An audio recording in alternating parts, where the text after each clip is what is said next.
Hello guys, मैं आपका Ziaur Rahman Z academy की तरफ से आज मैं फिर हाजिर हूँ।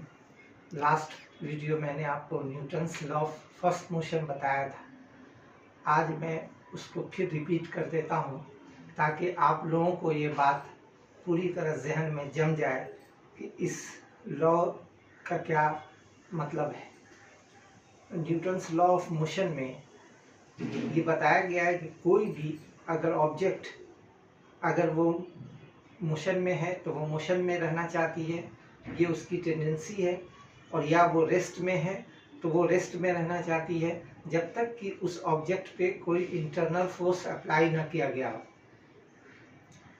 तो आपको लगभग ये बात समझ में आ गई होगी कि इसे लॉ ऑफ इनर्शिया भी कहते हैं।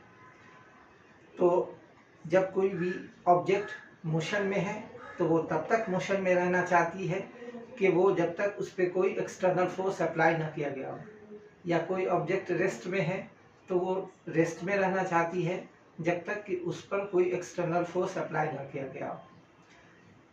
इसका एग्जाम्पल हम आपको एक देकर समझाएंगे कि ये कैसे अप्लाई होता है आम जिंदगी में।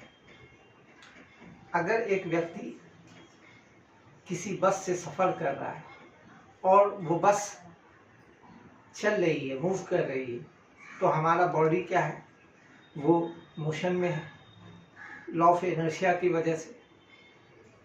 अचानक कुछ दूर जाने के बाद अगर ड्राइवर ब्रेक लगाता है तो क्या होता है कि जैसे ही ब्रेक लगाता है ड्राइवर तो मेरा जो पाँव है, जो नीचे हिस्सा बॉडी का, वो रेस्ट में अचानक चला जाता है। लेकिन जो ऊपरी हिस्सा है वो लॉ ऑफ इनर्शिया के वजह से, Newton's first law of motion के वजह से वो क्या है कि वो मूव ही कर रहा है। तो हम क्या होता है, हम देखते हैं कि पैसेंजर जो है वो बस के आगे की तरफ झुक जाता है, वो गिर जाता है। तो इसी तरह सिमिलरली अगर कोई व्यक्ति ट्रेन में सफ़र कर रहा है और वो अचानक चाहता है कि वो जंप कर ले और वो गाड़ी मूव कर रही है, तो जब वो बाहर जंप करता है तो उसको कुछ दूर अपने मोमेंटम को, अपने मोशन को बनाए रखने के लिए उसको आगे की तरफ चलना पड़ता है। नहीं तो क्या होगा कि अचानक बॉडी जब नीचे ज़मीन में आएगा तो ज़मीन के संपर्क से वो जो है रेस्ट में चला आएगा, लेकिन उसका बॉडी ऊपरी भाग जो है वो मूव कर रहा है, वो मोशन में ही रहेगा। तो इससे क्या होगा कि आदमी आगे की तरफ झुक जाएगा और एक्सीडेंट हो जाएगा। तो इस बात को आप लोग समझ जाएंगे कि अगर कभी भी ऐसा उतरना हो तो आप आगे की तरफ थोड़ा दूर अपना मोशन को मेंटेन रखें ताकि आप सेफ रहें।